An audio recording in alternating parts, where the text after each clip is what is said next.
दो भाइयों की अनोखी लड़ाई, हृदय स्पर्शी कहानी। जज मेहता हमेशा की तरह वक्त पर कोर्ट पहुंच गए थे और अपने सामने पड़े ढेर सारे केसों की फाइल देखकर हमेशा की तरह उनका मन उदास हो गया था। जब से वे जज बने थे, उन्होंने हजारों केसेस की सुनवाई की थी और इन सब में मारा मारी, धन दौलत, जमीन के लिए लड़ाई, स्त्रियों के लिए लड़ाई, चोरी चकारी, लूटपाट, इन सब के अलावा और कुछ खास नहीं होता था। अपने रूटीन के हिसाब से उन्होंने अपने सामने पड़ी फाइलों को चेक करना शुरू किया। दूसरी फाइल उन्होंने उठाई ही थी और उस पर उनकी नज़रें टिक गई। उन्हें यह केस बाकी सबसे अलग और ख़ास लगा। उन्होंने इस फाइल को पूरा पढ़ डाला। यह केस एक छोटे भाई ने अपने बड़े भाई पर किया था और केस करने का कारण था माँ की कस्टडी पाना। मेहता जी ने सबसे पहले इसी केस की कार्यवाही करने का फैसला किया। कोर्ट में सब हाजिर हो गए। जज ने सबसे पहले छोटे भाई को अपनी बात रखने का मौका दिया। छोटे भाई ने कहा, जज साहब, मेरी उम्र 50 वर्ष है और मेरे बड़े भैया की उम्र 60 वर्ष है। हमारी माँ जो 90 साल की है, वह बड़े भाई के साथ ही रहती है, लेकिन अब मैं चाहता हूँ कि माँ बाकी के बचे वर्ष मेरे साथ रहकर बिताए। माँ की सेवा करने का मौका अब मुझे मिलना चाहिए। मैंने बड़े भैया को काफ़ी समझाया कि अब आपकी भी उम्र हो चली है, अब आपकी सेहत भी अच्छी नहीं रहती और आप दिल के मरीज भी हैं।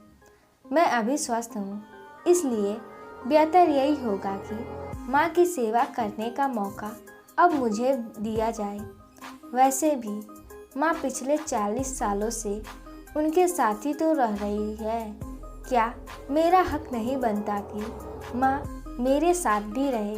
लेकिन बड़े भैया हैं कि इस बात को मानने के लिए राजी नहीं हैं, इसलिए मजबूरी में मुझे उन पर केस करना पड़ा। अब बड़े भाई के अपनी बात रखने की बारी थी। बड़े भाई ने कहा, यह बात सच है कि मेरी उम्र 60 साल है।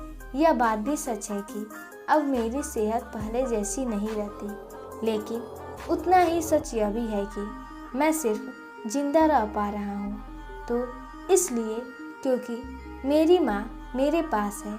चाहे मेरी सेहत कितनी भी खराब हो, चाहे मेरी ज़िंदगी नर्क जैसी हो, लेकिन मेरी माँ मेरे पास होने की वजह से वही तकलीफ़ों भरी ज़िंदगी स्वर्ग जैसी बन जाती है।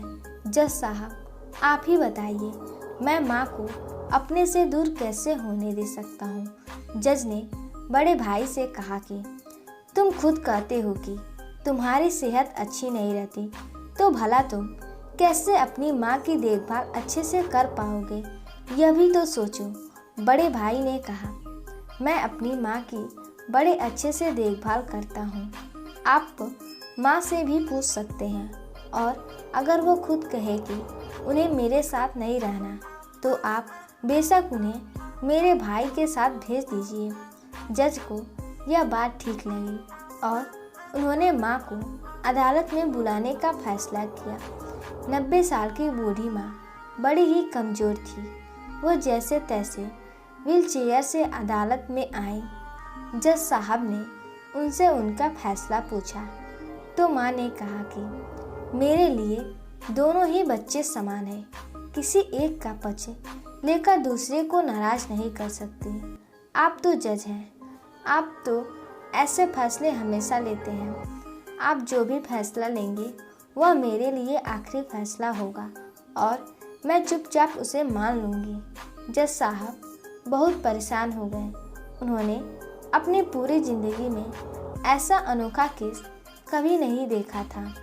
हमेशा दो भाई अपने माता पिता को एक दूसरे पर थोपते। एक कहता तुम रखो तो दूसरा कहता तुम ही रखो। जज का आश्चर्य तब और भी ज़्यादा बढ़ गया जब उन्हें पता चला कि माँ के पास दोनों बेटों को वसीयत में देने के लिए फूटी कौड़ी भी नहीं थी। बड़े सोचने विचारने के बाद जज ने फैसला किया कि माँ को अब छोटे भाई को सौंप देना चाहिए। ये फैसला सुनते ही बड़ा भाई जमीन पर बैठ पड़ा और फूट फूट कर रो पड़ा। उसे रोता देख कोर्ट में हाजिर सभी के साथ जज की भी आंखों से आंसू बह निकले। दोस्तों, आपने भाई भाई की लड़ाई बहुत देखी होगी, लेकिन जैसे इन दोनों भाइयों ने अपनी माँ के लिए लड़ाई की, वैसी अनोखी लड़ाई कभी नहीं देखी होगी। इस कहानी से और इन दोनों भाइयों से हमें सीखना चाहिए कि अपने माँ बाप का कर्ज कैसे उतारा जाता है और माँ बाप की सेवा कैसे निस्वार्थ भाव से की जाती है। तो दोस्तों, उम्मीद करती हूँ कि यह कहानी आपको पसंद आई होगी। अगर पसंद आई हो तो वीडियो को लाइक करें और ऐसी ही कहानियों को सुनने के लिए हमारे चैनल को सब्सक्राइब करें और वीडियो को ज़्यादा से ज़्यादा शेयर करें। धन्यवाद।